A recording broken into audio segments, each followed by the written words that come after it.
I look at quota like this. Satisfactory performance should hit the number. Exceptional performance should be able to exceed it, and unsatisfactory performance should not hit it, right? But if the team is consistently not hitting quota, you failed your team by setting an incorrect metric to begin with. You're listening to RevOps Champions, a podcast created for B2B leaders to help you align your people, streamline your processes, trust your data, and leverage technology in order to grow your business.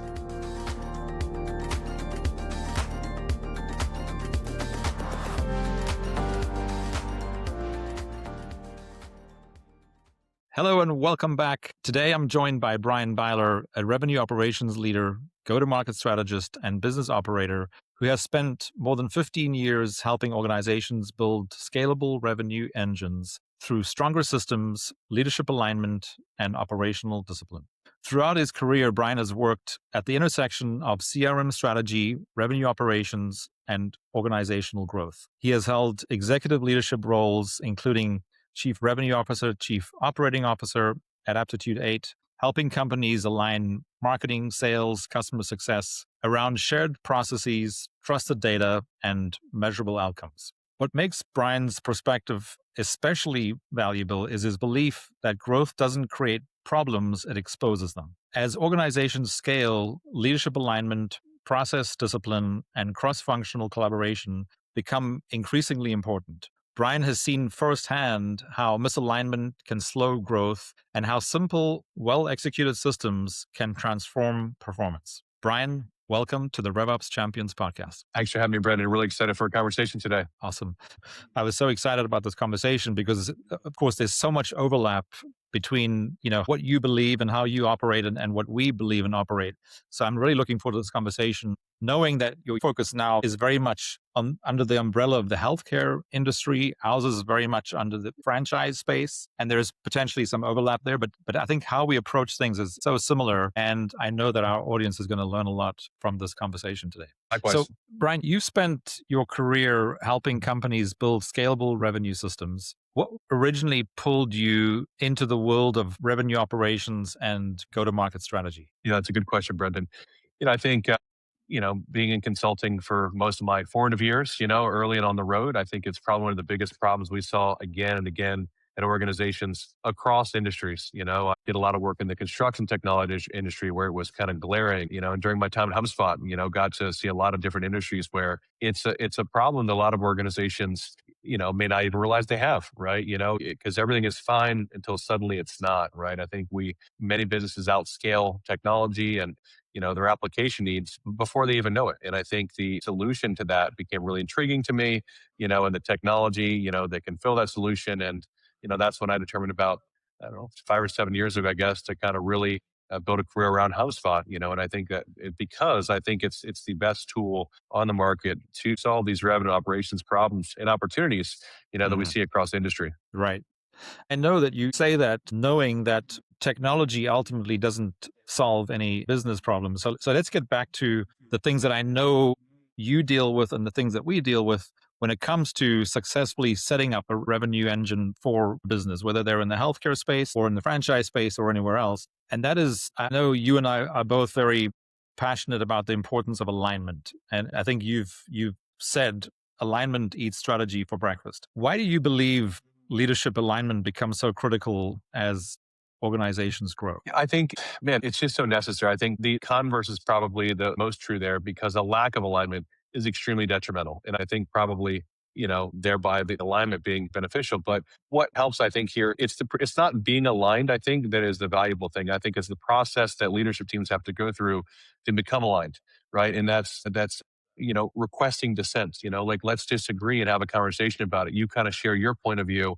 I'll share mine, he or she or they share theirs. And I think it's the discussions that help groups reach consensus and alignment. That's why it's so valuable, because when we're all in agreement, we've reached alignment, that should indicate that the necessary discussions happen to get there, right? And compare that to a CEO saying, here's the strategy, go forth and do it, without group alignment, without everyone's perspective, it's much more likely to fail. And that's why, I've seen the best strategies kind of go awry, as a result of just a lack of alignment. Not everyone is on board with that plan or idea. and then sometimes a poor strategy when iterated upon or discussed upon amongst the right group of folks in the right room, if we're aligned on, even if the strategy is not perfect, if we all think it's probably pretty good enough, if we're all committed to that, Hmm. those initiatives seem to be much my experience. Yeah. And actually just get to work and at least test it, and if it doesn't Right. work, then you can of course go back and change the strategy, but it's a lot easier to do when you have alignment. Yeah. Really, It's true. really good.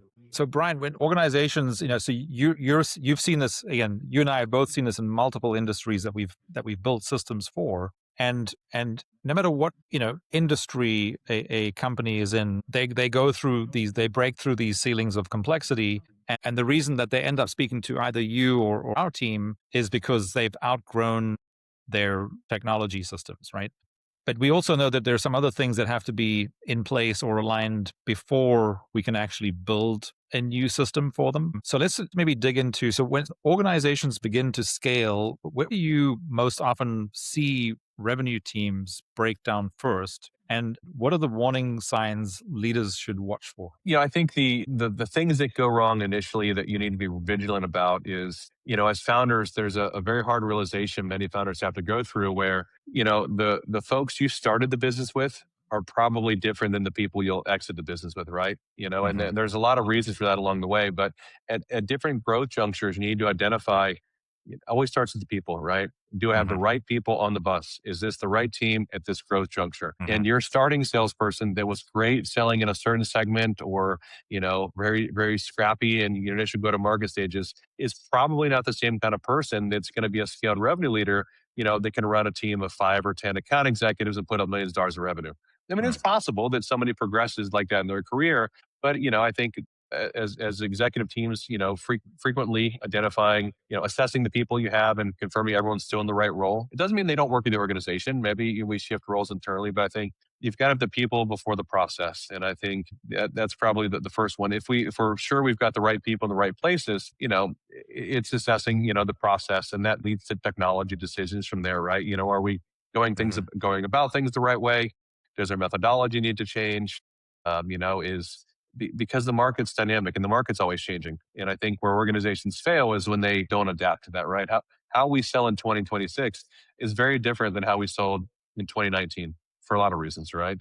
And Yeah. that's different than the earlier 2000s. And I think Hmm. organizations who are evolving are looking at the people first, process, procedure, methodology, and that lends to discussing around technology. Okay. Are our Hmm. people supported by the right technology? Do Yeah. we have the right CRM in place? Do we have a CRM in place? Maybe Hmm. we've outscaled Google Sheets. Maybe Hmm. Excel is probably the number one CRM in the world, right? Hmm.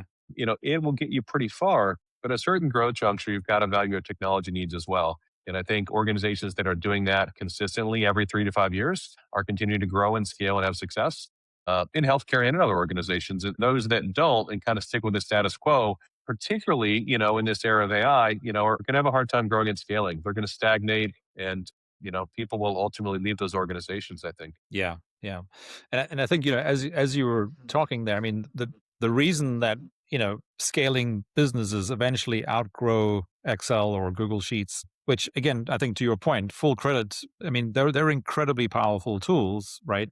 But as you scale and grow, you are going to outgrow because you're to your point, you're adding people. When you're adding people, your processes need to change. And because you're also not just adding people, you're adding layers of people, you're adding management Complexity. layers. Exactly. Hmm. And as soon as you Yep. add complexity, eventually, a spreadsheet is going to break, which then comes time to assess, well, what do you do to get you to the next? And I think to your point, like it's not just the people that got you here aren't going to get you to where you're going. It's your processes and your systems. Right. And you could argue that what the metrics or KPIs that you're measuring at each of these stages is also going to evolve. So It's true. absolutely, yeah. It's often a compelling event, right, Brendan? Like, at some point we identify, hey, we missed a revenue number, or, we're not getting enough leads, or, in our healthcare, in healthcare POV, we see, we hired a new provider, we need to get more patients, Hmm. or we've identified because we're looking at data, right? Our patients are not returning or they're going otherwhere, elsewhere.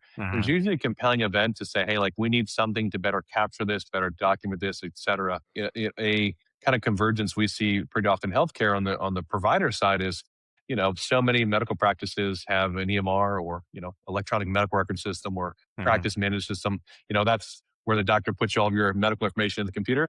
Hmm. They'll have a charting system where they keep your medical records. And that's, I mean, technically, probably all you need to run a medical practice, that and an email. But what's missing from that, and other organizations have similar, I think, bottlenecks, but that system is not going to help you nurture your existing patients. They have no ability really to do patient engagement or follow up or healthcare, we talk a lot about this concept of creating like meaningful or lasting relationships instead of transactional. Because Hmm. healthcare, by definition, is typically transactional. We don't want to go to the doctor. We need to, right? And, Hmm. if I'm going to the dentist, I'm going for a particular reason, and that's it. I don't want to hang out there, unlike going to the mall or other industries. And I think, so these are all compelling events where something has happened to the organization, a data point is missed, a KPI was missed. We reached a growth juncture, where we need to look at the market and see what tools are available to help us solve this problem. And I think Hmm. what many organizations find is, again, across all industries, a CRM is usually that first big investment, right? That and your marketing automation platforms, your two big steps up in maturity. And, and all roads typically lead to a HubSpot or, a Salesforce if, that's the route you decide to go. Hmm. Hmm. Yeah, and I think one of the other things that of course is you know Dynamico was born out of this belief that technology, like so many other things, is going to continue to change, which means that as business leaders, we have to be dynamic in first of all realizing that and setting that expectation that the systems that we build now aren't going to last forever. And the other way that we've also evolved is a system is not something that you build once and then it's done. We treat it as a practice. So like we sort of the analogy we use, the yoga analogy. You don't just do yoga for a month and then suddenly you get the benefits for life. It's a practice that you do on a weekly or more frequent basis. We see the same thing with the systems that we're building.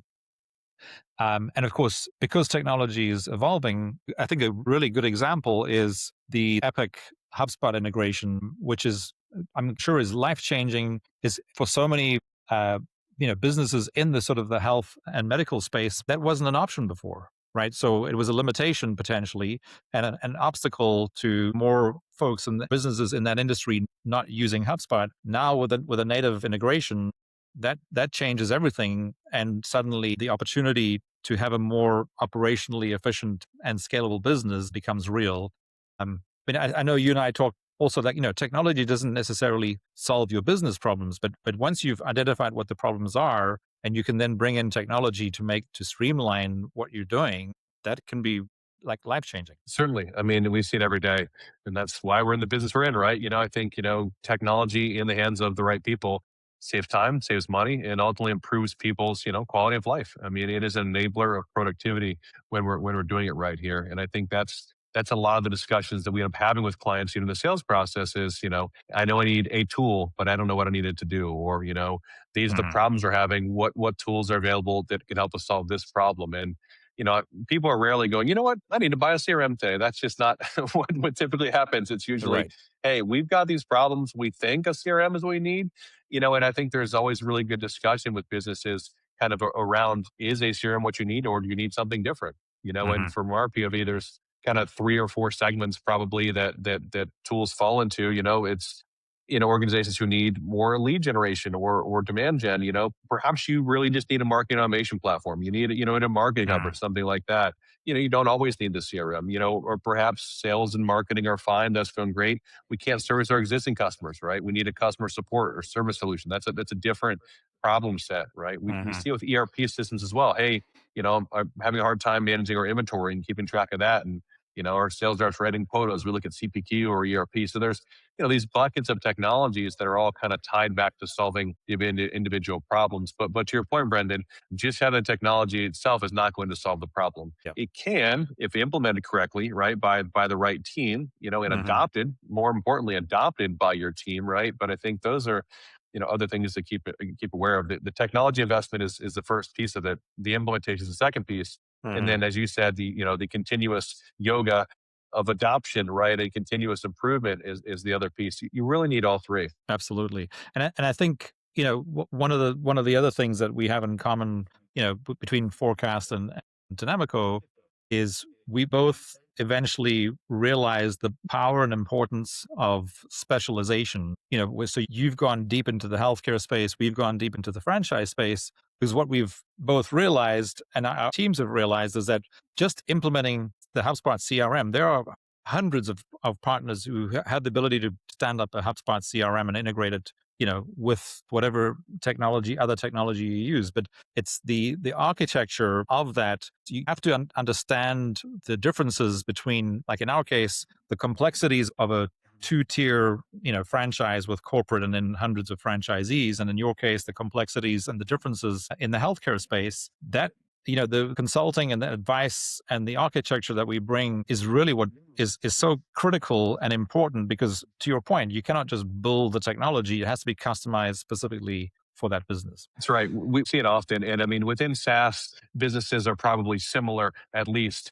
But as we look at more highly specialized industries like franchise, like healthcare, logistics, manufacturing, there's people go to school and have entire degrees to become experts in the industry, right? And, Hmm. your average consultant, it could be the best HubSpot consultant or CRM consultant, and to be general here today, Hmm. they're not going to have the same level of subject matter expertise. They just can't acquire it, right? And as in most partners across all CRM consulting, firms, they're working with clients in multiple different industries, but the technology is the same. Hmm. However, what we found is you become more specialized in each industries, that implementation looks completely different. And Hmm. there's no shortcut. You're not going to push a button and implement HubSpot for medical practice. Not well anyway, right? Yeah. Because there's just so much nuance, right? And you need Hmm. and the context is lacking, Hmm. and what we see, like to give you an example, how a laboratory association, or a, tools equipment manufacturer within healthcare, or a Hmm. medical device, or an optometrist, Hmm. in a surgical practice, how they all use HubSpot is going to be completely different. So there's no real shortcut, to doing this. But I think, for us, I mean, we're owned and operated by active licensed practicing nurses, and I think that helps a lot. They don't want to hear from me necessarily, right? They want to hear from Hmm. someone who's worked in hospitals for 20 years, right? Has that Hmm. career experience and has done this exact thing many, many, many times. And I think that that type of expert knowledge is becoming more and more and more valuable, especially in the age of AI, where anyone can throw something to Claude nowadays, right? But Claude is not going to. It's not just going to become an industry expert. It isn't. There's not going to be a replacement for that know-how, right? As we look at in your firm's instance, a lot of partners have implemented a franchise or two, right? You all have Hmm. done it dozens and dozens of times, right? And there's a lot of value that comes with those repetitions. You're avoiding mistakes. You know how to look at the systems across multiple disparate systems across the different franchisees, and Hmm. come with a scalable integration plan. And we're not missing things or forgetting things because Hmm. you've already learned from those mistakes in the past, right? We've already made those mistakes. And we see Absolutely. that in healthcare all the time, right? Where, it's, here's how you make a mistake, go into a sales call with a health medical practice and say, so what's your sales team like today? Tell me what your sales team does. It doesn't exist, right? It's Mm. patient acquisition, right? Yeah. Like technically it's sales, right? But Hmm. how you architect a CRM for new patient acquisition is very different than B2B or B2C sales, right? Hmm. And it's little nuances like that that I think most generalist firms wouldn't know, and that's I think that's fine. But it certainly creates opportunities for organizations to double down and triple down in these industries and become the best at that particular thing. Yeah. Yeah. Absolutely. So, okay. So, Brian, I mean, I know we've touched on this already multiple times, and you talk often about the importance of process. How do you build enough structure to create accountability and scale without creating bureaucracy that slows teams down? A tough one. I guess by any definition, installing a new process does require more rigor. I think it's an unpopular opinion, but I like to elicit feedback from the users in the process. Revolutionary, I know, but many organizations I've consulted with, a leadership team with the best intentions and the best data will prescribe a new policy or procedure, Hmm. and it doesn't get adopted well for one of many reasons. But if it's not ultimately helping people or solving a clear purpose, not every process procedure is going to help your teams move faster, right? Hmm. Some process procedure is for the benefit of the business to be more compliant, right? Or more effective or more, profitable even, right? But I think everyone needs to understand why that is. And I see a lot of leaders just throwing out process. Well, this is how we do it now. This is how we do it now. This, and if the team lacks the context and they don't understand why we do it that way, there's going to be resistance. There's going to be friction.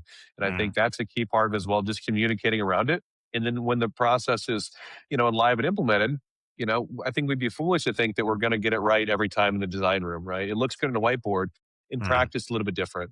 I'd come back to your yoga analogy there, where every time we're rolling out a new process procedure, give it a few weeks or a few months and then kind of take a look. Hey, is it working? Is it working as we intended? Is it doing what we wanted? If so, great. Maybe we nailed it. If not, let's tweak it here a little bit, right? But yeah, I think it's rare that we get it 100% right out of the box. But I think when do you do this? When you're seeing inconsistency in quality is the easiest, I think, telltale sign, right? When projects are being delivered differently by different consultants, or a particular type of work is being completed with varying levels of deliverable quality, things like that. If mm. you see variance in what should be your standard product, I think that's where you really got to look at the process and procedure. Yeah.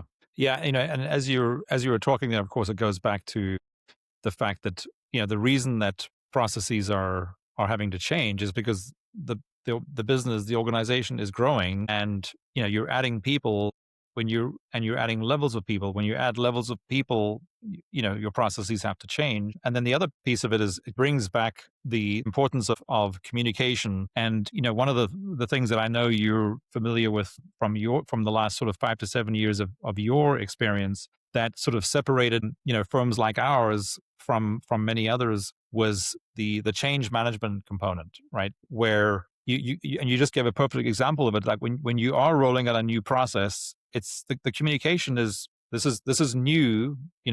It's not cast in stone. We're gonna try it on for a few weeks and we'll iterate as we go.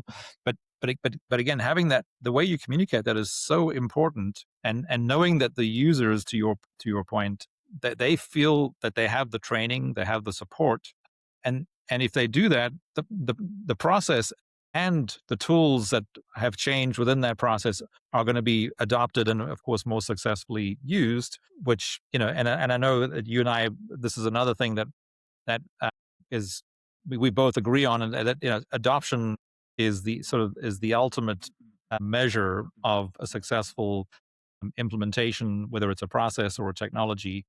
If it's not adopted, then it doesn't really mean much. So the basic question is, well, what do we need to do to make sure that we do achieve adoption? And of course, it's communication and the change management piece of that, which again touches on the importance of the people that have to navigate that change. Yeah, agree. And I would distill it down, even to, I'll say, a toddler level. I've got a toddler here at home and he's in that stage where, but why? But why, Dad? But why? But why? Hmm. Go clean your room. But why? Or go get your shoes. But why? I Yeah. think if leaders can just answer the but why question, I think new process procedure seems to turn adults into a little bit of a toddler sometimes, but Yep. myself included. But I Hmm. think it's the but why, right? And I think it's okay if it benefits the business. We need it for this reason. It helps us, right? Or Hmm. benefits you, or it benefits our clients. I think if Yeah. there's a benefit in one of those kind of three areas, then people understand why the change happened. I think Hmm. adoption is going to be much more. You're going to get less pushback, less resistance, and it's going to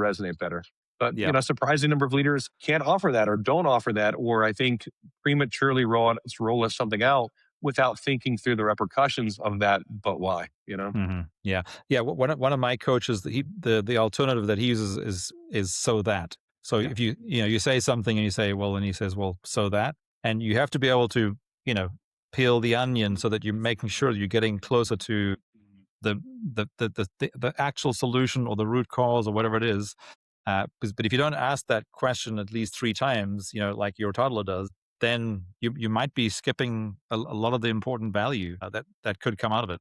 Yeah. So, Brian, let's move on to sort of the how we sort of measure all of this as we go. So, as you know, all businesses, again, assuming if they're not growing, they don't have to worry about most of the things we're talking about.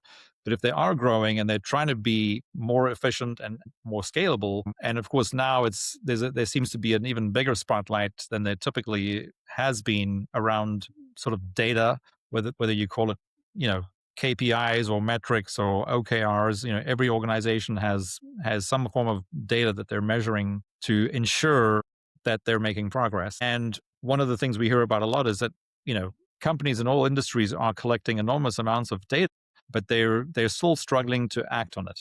What separates, in your mind, organizations that simply look at data from those that actually make business decisions because of it? Yeah, that's a good question. I think there's certainly no shortage of data, in 2026. Hmm. But to your point, I think a surprising number of organizations we work with are really using their data to their best of their abilities. I think I'd probably come back to people here a little bit, right? Where it takes a savvy financial leader or revenue leader or marketing leader to really sit down with the business and kind of come up with the KPIs and metrics that are relevant Hmm. and track them, because by doing so, you're volunteering to hold yourself accountable to those same metrics, right? And I Hmm. think some people maybe fear that, right? What if I hit my number? Forecasting's hard when it's stressful. Revenue Hmm. forecasting is really hard for all businesses. I want every revenue leader out there to know, like, it's stressful to sit down and say, hey, I'm going to commit to this revenue number for the quarter or for the year based upon these things that I think, right? Hmm. But I think the transition from I think to looking at historical data, right? And that's going to inform the future. So the advice I give, folks as they're, developing these metrics the first time is your best predictor of the future is going to be history, right? So, you know, as you look at quarterly trends, many businesses have a quarterly trend if you overlay the P&L over years, right? Look at your competitors and similar sized organizations. What kind of numbers are they putting up? You'd Hmm. be surprised, if you take a call to the competitor, they may share some numbers with you. I mean, I've been privileged to that where, hey, we're running at this run rate, or we're at this run rate, or we're similar, or different. Hmm. I think peers is a great resource. Historicals is a great resource. And again, I'd come back probably to that alignment here, right? If the leadership team all thinks it's probably the right data, it's probably the right data. I'll tell you Hmm. what's not the right data is when the CEO or CFO says, this is your number, right? And they're Hmm. not seeking input from, the folks actually delivering the work, right? I mean, that's also a great way to lose your sales and marketing team is just to prescribe the numbers that the ivory tower thinks are correct. Hmm. And you're so that or the but why, right? I think behind every metric, you've got to have a good reason as to why that's set, why it's established, and be able to defend it. I Hmm. think most of the time I talk to sales reps who, you know, have missed quota for one reason or another. I hear what their quota is, and there's no way in heck they're going to hit that. So where did this quota come from? Well, it's just what they said. Or I look at managers or directors who don't have an input in that number, and that's really challenging. I Hmm. think so. Getting the number right the first time using the data is probably half the battle. And I think if the numbers are correct, I look at quota like this, Brendon. So, you know, as you set marketing or sales quotas or sales service quotas, right? Like, satisfactory performance should hit the number. Exceptional performance should be able to exceed it, and Hmm. unsatisfactory performance should not hit it, right? You're Yeah, going to have all three levels of that in an organization. Nobody's hitting 120% absolutely. all the time. But if the team is consistently not hitting quota, you failed your team by setting an incorrect metric to begin with. Hmm. Likewise, if your team is, hitting it 150% every month, it's probably too low. So I think Hmm. that continuous review and adjustment in benchmarking is how you do that. Maybe, Yeah, probably. right, right. So, okay, so Brian, we're sort of on the downstretch here, sort of starting to wrap up, and we've touched on all these things already in the conversation. And for the I haven't mentioned it yet in this episode. I typically mention it on every single episode at least once, which is our sort of model for revenue operations, which are and the four pillars that that we use at Dynamico, which are people, process, data, and technology, right? So, and we've touched on all four of those and in different ways, which I love because they are all connected. And I think to your point as well, and I totally agree. It starts with people. If you don't have the right people, the right culture, the right direction, the right communication, it's going to be really hard to do anything downstream from there. It's going to be hard to establish the correct processes and to evolve the processes as the business grows. It's going to be hard to understand what the correct metrics or KPIs are, and it's going to be hard to build the technology tools that you need to drive the results. Right. So, do you have a variation of that model as you think about? Because I know you think about revenue operations a lot yourself. What is your model for revenue operations? I'd say very, very similar. I think, we talk a lot about people and process. Those are certainly the big pieces of it. Personally, I think data is really big for me. The technology in models I've talked about or prescribed to, it's certainly probably assumed under data, but I think it's people and process, what I come back to kind of again and again and again, right? If you have the right people in the right room, I think you'll go pretty far here as you look Yeah. at that kind of under the lens of revenue operations here. I'd say it almost follows that order, Brendan, right? Like assuming you have the right people on the team, right? Hmm. I think process is probably the next thing to look at here. Hmm. I'd maybe bundle technology and data there because I think the technology is what ultimately results in the data.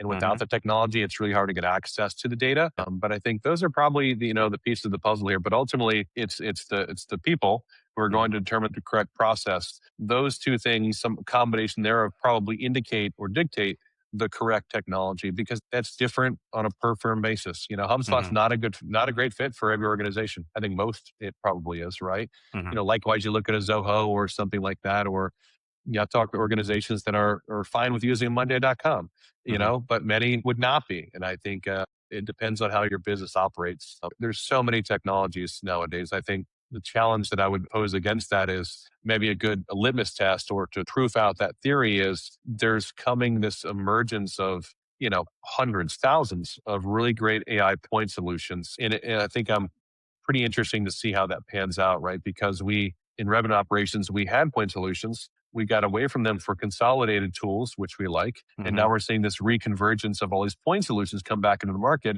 and folks are starting to shift there. So it was, I got HubSpot, I'm good. Or I got Salesforce, I'm good. Well, now I use HubSpot for this, and this AI point solution for this and this one for that. And so, I guess what I would pose back to you maybe as a question, Brendan, is how does that impact the model, right? That, we're seeing a major technology pivot. AI is coming in. What we've done for the last 5 years is starting to break up again. We were broken up, we're consolidated, we're breaking up again. As you Hmm. look at that in the lens of your people, process, data, technology, Hmm. how do you tackle that or approach that? Yeah, well, I mean, I think two ways. One is, I think one of the reasons that, and I guess we probably have to put a disclaimer out there, you and I both, that we drink a lot of orange Kool-Aid, but it's because of the culture that HubSpot has created beyond the incredible product that they create, which again fits into that people piece and it informs their processes and why they do things, solving for the customer. But the other thing, sort of going to the other end of the spectrum, the reason that you and I have confidence in building our solutions and our revenue engines on the HubSpot platform is because they are leading the sort of the race toward AI. It was the first CRM to essentially connect to all the major LLMs, which we know is how we and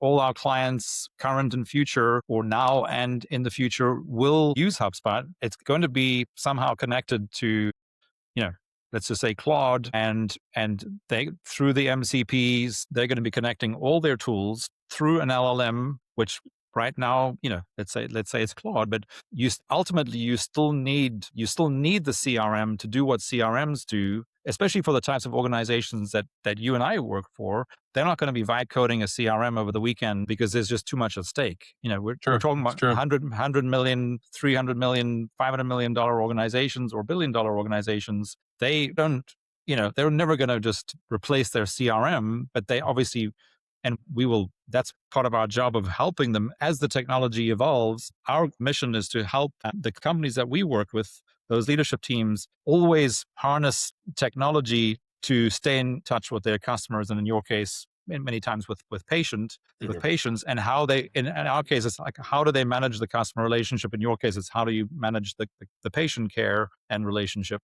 And you always need to do that. And the interesting part of this, which is why I like the fact that we have data separated a little bit, is because the data layer is the one thing that is separating somewhat. Because as you and I both well know, for the longest time, HubSpot was the single source of truth Mhm. for pretty much all our clients. That might evolve now, and I think HubSpot accepts that, and so does everybody else. And we just have to figure out what the next best solution is. So maybe it's not one single source of truth any longer. It's a data layer that sits on top of your technology that makes your processes possible and gives your people the tools that they need to be the best at their jobs, and tease their family and friends at the barbecue on a Sunday, saying that they have better tools and processes and therefore work at a better company, and maybe they should consider coming over and working with them.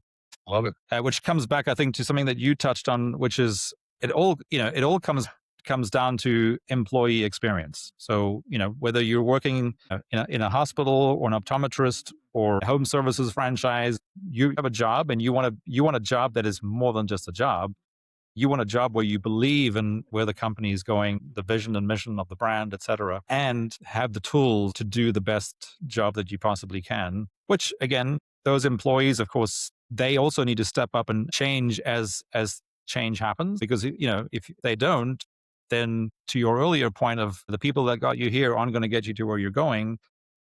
Change is part of growth, and both personally and in business, right? It's true. I think an example of that, changing with the times, I guess, but kind of following the pace of technology is a former colleague of mine. They were in a marketing role, and the team really identified they would benefit from GTM engineering, and they got Clay, and this person never used Clay before, and they were kind of forced with the decision, hey, I either need to become good at this and adopt these new tools and become more of a modern marketer, or I need Hmm. to kind of reevaluate my career decisions, and they, chose to adopt the technology, become very proficient at it, and learn a tool that, a year ago, 2 years ago, they certainly wasn't on their mental roadmap here. But I Hmm. think as the technologies change and evolve, I think the team has to, likewise be open to adopting those. Even if you look at HubSpot as a container, I mean, there's, it feels like hundreds of new releases every time they do a quarterly release, and it takes intentional effort these days to keep up with all the enhancements they're making, which is a great problem to have, and quite a luxury. We're fortunate that they're continuously improving, but it Hmm. does put onus on our consultants and solution architects and team members to stay current, and stay up to date with those new technologies, such that when our clients come to us and say things like, hey, we heard HubSpot has an MCP server, supports agents. Can you help us with that? You Hmm. know, you have to learn that. And you think you've got to, do some professional education and upskilling to remain relevant. Yeah, and I think that is really good advice. What you just shared is really good advice for any person in any role, including the millions of people who will never, you know, listen or hear this episode. Is that with all the opportunity that AI brings right now, this if you just focus on one thing, which is focusing on the things that only you can do, that no machine will ever do, you will always be able to add value in whatever work you do, right? And it's we know that it's hard because for we've most of us have been through a similar sort of education process for anywhere from 12 to 20 years of being essentially programmed to be machines, and now we have to take and unprogram all that learning, that there are now machines that can do better work than what we were programmed to do. So we now need to reprogram ourselves to be better humans, and then have the machines to do the things that we don't want to do, and they can do better, right? Right. So anyway, but there's a lot of complexity that comes with that, and I know we don't have enough time to necessarily take into Separate all of that. episode. Yeah, part two. Yes, exactly.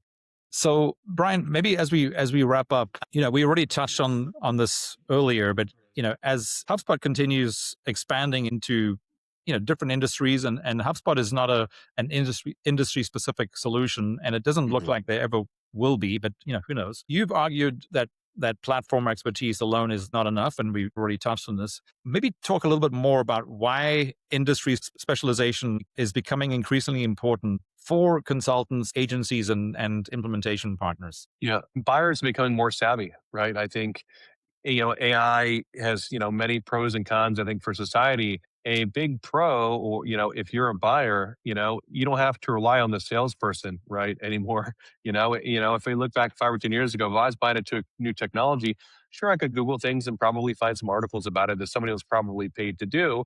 Hmm. Otherwise, I'm kind of at the mercy of the sales process evaluation. I've got a salesperson, maybe a solution architect, Hmm. A, telling me their software is great, B is telling me their software is great. Maybe I talk to friends and colleagues. Now I've got this thing called AI in my hands where I can ask Gemini, Claude, GPT, all three if I want, what's the best CRM for my type of business? Or what's the best, what are some questions I should ask in the software evaluation? And so Hmm. buyers have tools that in hand now that make them much more savvy, far more informed, right? And as Hmm. as we're looking at particularly implementation partners, or, given that I've chosen the right software, who's going to implement it, buyers know more now than ever how important that is. And they know it Hmm. because 5 years ago, they bought a technology and the implementation went poorly, right? And, Hmm. people get fired over that, Yep. or the implementation went well and they want to have that happen again. But most technology leaders who've been around a while have seen one or more implementations go poorly. It costs the team time, it costs the money, there's a lot of risk. So Hmm. anytime, we're investing in new software, we know now, buyers know that a lot of the risk relies on the implementation partner who you choose. That's probably as important a decision, as investing in the right software. And Mm, so as we're evaluating, different partners of level competency, if I'm in a situation where, hey, I've got, three partners and I kind of like all three, maybe I can narrow down to two based upon how well they run their sales process. mm, My confidence, in their ability to get the job done is half the battle. I always tell people all the time, right? We sell trust and confidence. Those are mhm, two things we sell, right? Do you mm, you trust, that my team knows what we're doing, right? And that this mhm, is the right solution, and do you have confidence that we're actually able to execute the solution we've demonstrated? As you mm. look at subject matter expertise, that industry specialization becoming more and more and more important. In a lot of Yeah. opportunities we're faced that, buyers tell us, hey, we're choosing to work with forecast. The reason is, your healthcare specialization, your subject matter expertise. We don't have to explain the hundreds of acronyms to you or how Mhm, this works or how hospital operations work because our team knows that, right? And I mhm, think probably likewise, in your world, Dynamico, right? Like I have two partners that are both similar. One's worked with franchises hundreds of times and one's done two franchises or 20 franchises. I have more confidence that because you've done it more times, you're going to do a better job. I might mm, even like the other partner more, right? But ultimately it comes down to who I have the most confidence in as a human, who do I mhm. want to work with, and who do I think is going to be able to set this up for my team, the most effectively. And I Yeah. think it's always been important, but as informed buyers, it's becoming more and more and more important. And I hope that, across all software technologies, more implementation vendors are taking that route because I think it's going to be helpful and I necessary. totally agree. Totally agree. So maybe one last question, just maybe flip that back to, so a lot of the folks listening, whether they're in the sort of healthcare and medical space or in the franchise space or otherwise, a lot of people in both the healthcare and franchise space are sitting on legacy systems. And what advice do you have for the leadership teams of those types of organizations that might give them sort of the permission to sort of look, to know that maybe it might be time to look to replace their legacy systems, Oh man, that's a tough question. As far as when to make the decision or when to evaluate it, or when to know that this your legacy system is likely holding back your growth or scalability. easy answer. If you're using Excel, if it's 2026 teams, if you're still running your business operations out of Excel or Google Sheets, it is time for maturation. It is time to upgrade and invest in a technology. I mean that in seriousness as much as Mhm, jest, but what I would say is like it's as soon as revenue substantiates the ability to make the investment is probably when you should do it, right? I mean, you can mm, get by for a few years, with those kind of beginner level tools, Google Sheets, email, and websites probably all I need to get started here. Your mhm, next growth juncture is you're going to need kind of a starter CRM, right? Which is again one of the reasons I'm so bullish on HubSpot, right? Because it can be your starter CRM. You can get the starter suite for $35 a month mhm, and running multi-million-dollar business on it. We have clients who do it. I mean, I mhm, know people who do it, right? And using the same technology without having to migrate off or switch, you can scale that to 5, 10, $25 million, upgrading, as you go. And I think that's a very unique model. So the advice there would be invest in a set of tools as early as you can afford it. Ideally a tool that can grow with you. Right. And I mm, think HubSpot is from our opinion, in a POV, and I see them all, usually the best investment for those businesses. When you reach 25 minute revenue, maybe then evaluate. Maybe you need an ERP or, more of a back end solutions. But on the CRM, marketing automation, the service side, that gets you very, very, very far. Yeah, yeah, and again, I think maybe adding to that, that we know that the technology scales. HubSpot scales from like literally a one person business to 2,000 employees and more.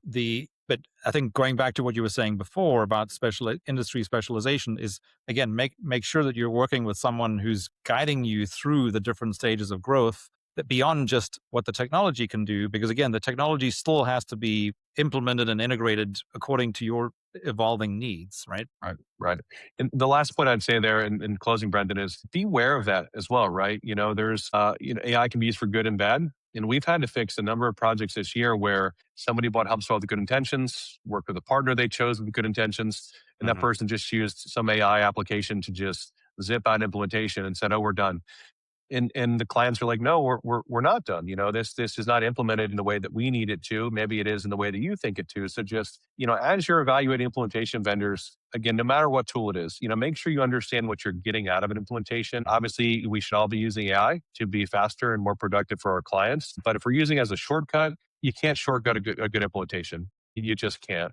And it's going to cause problems, and you're going to have a lot of risk as a client. So just make sure you just, pressure test your partners and understand how they're using AI, hopefully to benefit you, and instead of, doing the work. Because the worst thing is for someone to pay $20,000 for an implementation and somebody vibe codes it or throws it into a tool or purchases a tool and, you know, gets it done in 8 or 10 hours and charges you all that money. And it's, we're seeing that as a trend across all technologies. And I Mhm. think that's just something buyers should be aware of. Yeah, that's really good advice. Brian, thanks again so much for joining me today. I really enjoyed the conversation and the sort of the crossovers and similarities between what we're both dealing with in completely different industries, and of course the fact that we both feel really confident about the platform that we've chosen to help our clients scale from relatively small businesses to multi billion dollar businesses. Thanks for joining me. Thanks for having me.